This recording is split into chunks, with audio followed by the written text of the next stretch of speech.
Howdy, folks. So, as you heard, my name is Jib. I'm the current engineering manager for the Python team at MongoDB and the engineering lead on the Django MongoDB backend. And for those of you who do not know what the Django MongoDB backend is, I'll be walking through it today. But specifically, I want to talk about what we've learned and how we believe Django is evolving, and we hope to help Django evolve. So I'll start by ripping the Band-Aid off. Django is not a SQL framework. I really want to ask for the folks in this room who disagrees with this statement. Just by a show of hands. Wow, that's actually significantly less than I imagined. So I'm happy to see that we've got a sort of more aggressive group. So. Funny enough, through my talks about this, I have witnessed, a couple pitchforks, a couple academic theses and whatnot to tell me otherwise. But for those who are sort of waiting with bated breath, please walk with me today as I kind of explain my point and show you how we've come to this realization that Django is not a SQL framework. All right, so first, here's the agenda. I imagine being at a Django conference with a lot of relational database management systems being the primary backend for this framework. Many may not be as familiar with what MongoDB is. And then as well, I'm going to talk about the deciding factors as to why we did this, then explaining the technical bits, explaining how the combination of these two elements have really led to the best of both worlds, the gains of the community, and leave time for questions. So first off, what is MongoDB? So first off, MongoDB is a NoSQL database system, specifically a document-based database. And a key distinction about a document-based database is that all the information you're looking for generally is warehoused in what's known as the same collection. To many of you, that's viewed as a table. But for MongoDB, we call that a collection. Within that collection, rather than the traditional rows that you see in RDBMS, we have our documents.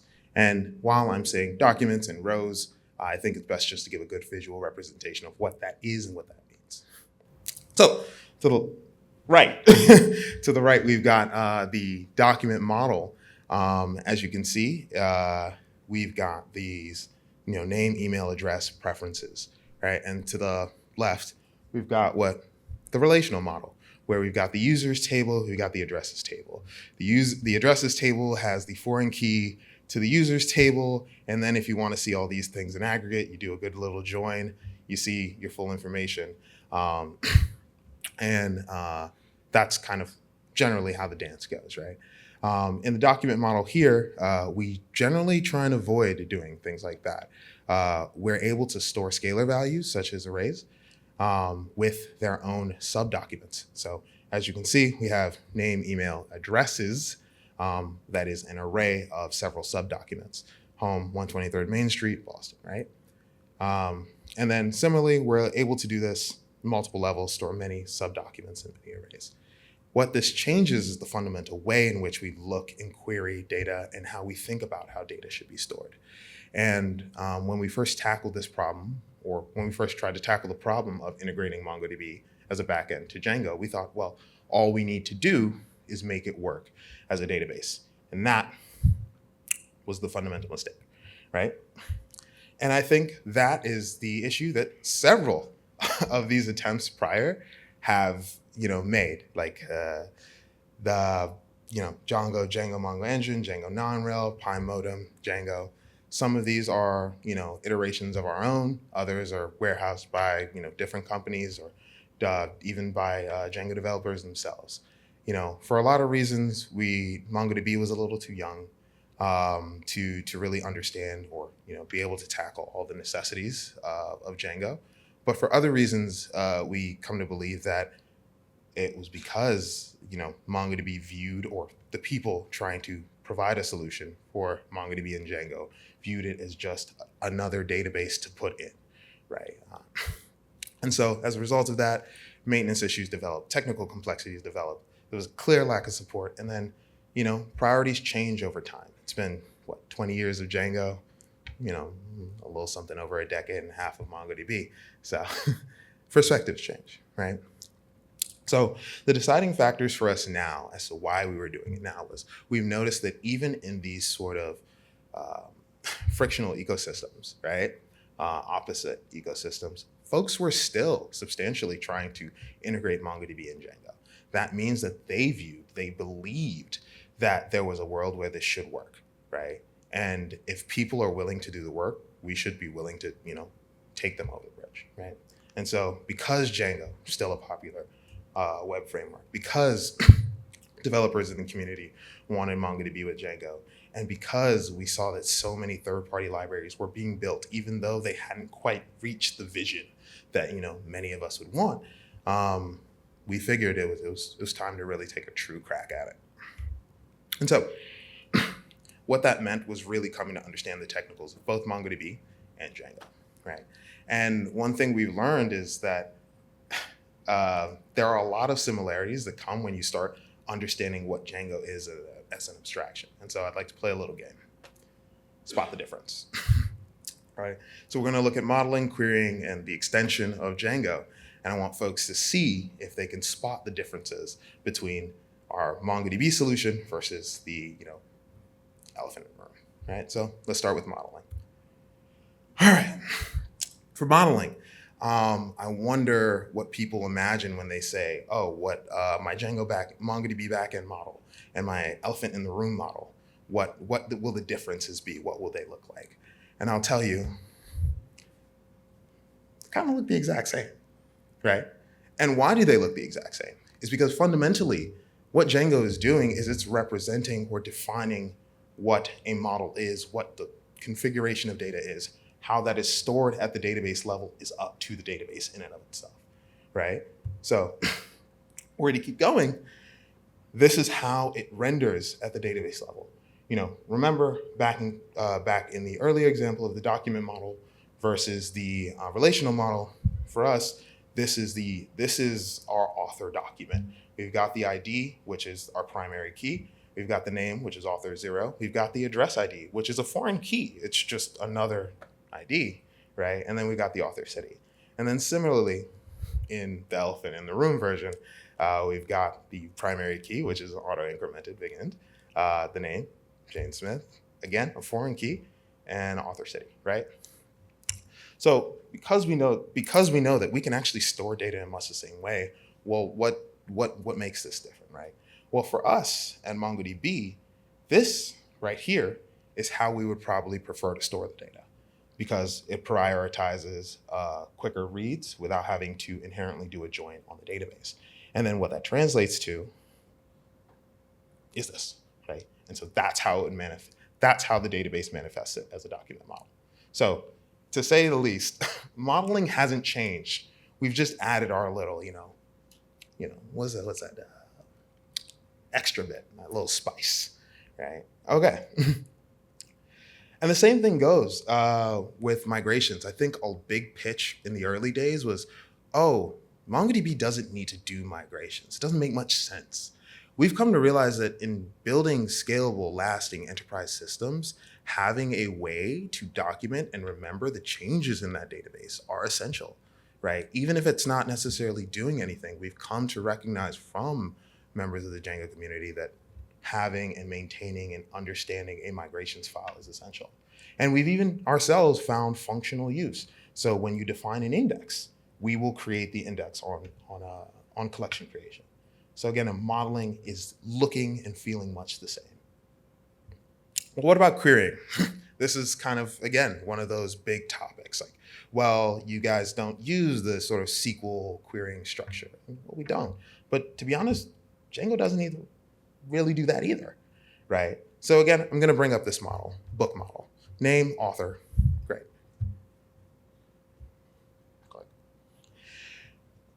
Look, the filter is the same. There's nothing different fundamentally about how you look at this filter. There's nothing different about how you are interacting or understand this filter. You are saying, hey, in this book collection, I want one of these authors, I just picked a random author in a list of authors that I created.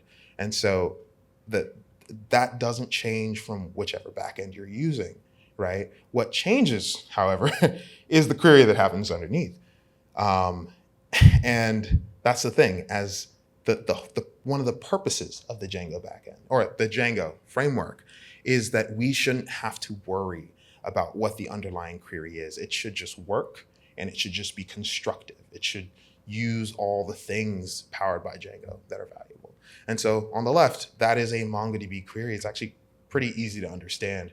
Can you match on something with the author ID that has this specific object ID? And over there in SQL land, it's, yeah, can we get an author ID in app book that matches the specific string, right? And again, forgive me if some of my SQL is poor. You know, it's not my specialty anymore, I'm sorry. But let's go even deeper, right? Let's get a slightly more complicated one. Let's say, oh, I want to do iContains. Surely the predicates aren't the same. And now I'm doing a join on the foreign key of authors, and I want to see something different. As you can see, the construction of this is still the same. On the at the top level, it still looks the same. You're not learning anything new in the Django ecosystem. Underneath, though, it does get a little nitty gritty. I am not going to explain to you the one on the far left. It's quite involved, but again, that's the beauty of Django. You don't need to know that. That's for us. That's where we do the work. That's where we make it more optimized. That's where we make it faster, right? And even to the right, I sort of barely know it, right? It's like, and so that's where I go back to like what makes things powerful in our MongoDB ecosystem is looking back to what we do. Instead of using a foreign key, we use an embedded model. And so when we do that same query with an embedded model, what we get to generate is a much simpler, much faster query. And so again, we haven't upset anything about the Django ecosystem. We haven't changed anything fundamentally about how Django works. We just added some bits that make it all flow, right? For us, for MongoDB. So great. Now, last thing on this sort of spot the difference, and I hope you've spotted so many differences, right, is extension, right? Again, one of the features of like the sort of standard SQL is using .raw, right? I know on the documentation it says, here be dragons, do not use this. Funny enough, in MongoDB, we kind of encourage it because our API is continually growing and you're only dealing with sort of one system, Atlas, MongoDB's querying syntax. We say, like, please go ahead and use our raw aggregation. We have safety insurances, and when in the case that you accidentally do construct a query that doesn't make much sense, we have a robust error handling architecture that will tell you where something went amiss that you can handle, right? So yes, you can directly use some more boutique, bespoke MongoDB native things, similar to how you would use .raw to use some more, let's say, Postgres bespoke or Oracle bespoke, type of paradigms. But then there's more. We also have extended it to support, native polymorphism, right? I know some of you who may have used polymorphism in Django may, use Django polymorphic, but through the MongoDB ecosystem, we are able to, by just by virtue of how our schemas work and how our data validation works, provide a type-safe way to say, I want multiple different subdocuments to be queryable. And this all is queryable and works, and it's and will be error handled properly in our Django MongoDB backend, right? And so we've done this in several different ways. Like we've got, again, like I said, our embedded models, our subdocument usage, in making sure that our arrays of embedded models are useful, in making sure our Atlas search, which is our full in-house full text search system, which you don't need to import another library to do, or vector search, which you don't need to use another library to do, or geospatial indexing or geospatial querying, or yes, even our MongoDB aggregation pipeline. We made it such that we can get all these things in without messing with the thesis of Django, right? Which is extensibility, which is, adding things in bits and pieces. And so how do we manage to do this? indirection. And what do I mean by indirection, right? I mean by exactly that. We know that there's a function that you call to render what you need, right? And so rather than going ahead and recreating the entire library from scratch, we poured through the code and we understood deeply what those functions are that we specifically need to override, because Django has done a great job of making sure that these things are programmatic, that they're systematic. So when we see it somewhere, we know that it's happening in a proper, clear, and consistent way. And so when I say we do it everywhere, we do it everywhere. And the great part is, because of this indirection, we are able to plug into the Django native test suite and know that even if a Django upgrade comes, we can run the test suite and ensure that we are still passing. And that, I truly believe, is one of the core faults of the previous systems, because they would think they just needed to build something for the moment. We are building something for the future. And so, yeah, our Django models leverage, registering these nodes and using the indirection. Our query set lookups register these nodes. Our transaction support, our MongoDB native transaction support occupies the same thing. Our admin dashboard support occupies the same thing.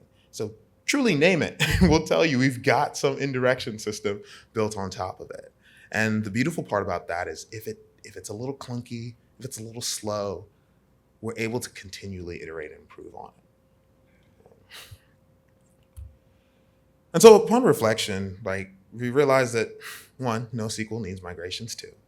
Django is less interested in how the data is stored than we thought initially, right? And there is no single SQL to single SQL to NoSQL path, and vice versa. Honestly, there's let me not say barely, even from SQL to SQL, there are gaps, right? Many of you in this room, I imagine, have used Postgres as the primary, but Postgres has several different extensions that aren't available amongst others. And again, that's something Django allows and lets be, right? Then we realized Django truly thrives in extensibility. Again, looking at these indirections and this concept of indirection, the ability to just make sure that we are using the correct callbacks and they're providing what Django expects, allows us to actually integrate well with other third-party libraries. Things like Django filters, Django REST framework, our continued improvements in integrating with Wagtail, and much, much more, right? Much, much easier to integrate ourselves in the system. And then above all else, we realized that Django is a full stack system. It is not just a SQL backend with some batteries included pieces. It truly is a front end, a forms manager, a validation system, admin support, user management, so many different pieces that have several different third-party packages that have improved, iterated, or changed the sort of ebb and flow of the system, right? And we've got to acknowledge that and realize that that's the commitment we're also signing up for, which we are very ready to continue doing. And also Django, as we've even heard this morning, right? The space of engineering is forever evolving, right? And so the product will never be finished, right? And I'll touch a little bit more into that in a second. And finally, we don't plan to code alone. Every single time I've come up here, every time I've talked to anyone, anytime we've put up any messaging, it's always, please leave us feedback, we will respond, and we have responded. We've made PR changes because of user responses. We've prioritized things because of user responses. We are doing our best to be part of the community. And so I like to say the Django MongoDB backend is now production ready, right? I hope you guys go ahead and try it. Because in this new, Django non-SQL / NoSQL, in this new Django neither SQL nor NoSQL framework, I hope you can find comfort doing whatever you feel fits your use case best. All right, and so now to kind of brag about MongoDB a little bit. So again, the benefits of using us: you get our document model. You get our integration with our data platform, Atlas, which has things like our advanced search, AI capabilities, our aggregation framework system, and a large suite of tools that come for free, right? And to install it's actually pretty easy. You just pip install Django MongoDB backend and then run your Django code, right? And then looking ahead to the future, yeah, we've already been thinking about AI, right? And in fact, we've done many, many things to take some of our acquisitions, which our recent acquisition, Voyage AI, and see how we can make this work already in a Django ecosystem, specifically leveraging the benefits of Django MongoDB backend. And so I hope you stay and look out for us in the future as we make these sort of first-party toolings that think about the future of not just web development, but database management, of just framework management, things of that nature. And then finally, yeah, like the community is what we grow off of. The community is what drives us to do what we need to do. We'd like to believe we're part of that community too. And so yeah, if you want to check out the backend, please check out this QR code, or just do Django MongoDB backend on Google, it'll pop up. And any questions?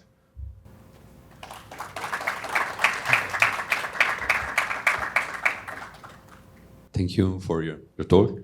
I want to ask, in creating the new packages to use Mongo with Django, have you found something to fix in Django or some feature to add in Django back? Yeah. And I actually should have touched on this in our future work section, so I apologize for not. One big thing for us is we don't operate by the big int auto ID field, right? And we think that that's a really big blocker for just NoSQL databases in general who don't necessarily use big int or int auto fields. So one thing we're really hoping we can, figure out is how do we kind of like restructure that default auto field setting to make it such that when you are using the model you are using, it will just automatically know which autofill to use. Another issue we noticed was the same thing manifested in tests, because now we were trying to test our test suite. We have to fork the entire repo each time to consistently then override that object ID autofield thing, like the autofield thing, to make it all work, right? Another thing that I've even talked about on like Django chats is ease of startup is actually not that great, right? Like, if we could take what we've learned and like help the Django community and like allowing other developers feel more comfortable to enact change into the system, especially upstream, that would be amazing. Like we've learned a lot because we've had to dig through a lot, and we have to dig through a lot and talk through a lot of professionals in order to get these things working. We hope that doesn't have to be the future for Django. Probably got time for one quick one.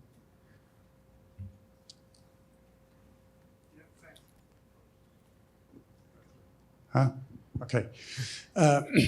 Elasticsearch also has a document model, and is the MongoDB document model, is it somehow, can you also use it for full text search? Yeah.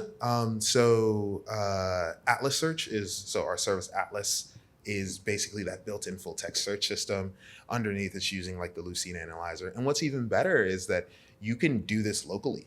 So we have a local versions of our Atlas deployment that you can leverage full text and even vector search on to test out these elements that you would even things you would expect in like an Elasticsearch. Yeah, MongoDB handles natively in our free tier. You don't have to do too much. And if you want to know more, feel free to drop by the booth. I'll give all the explanation on how. That's time. Thank you so much, Shiv.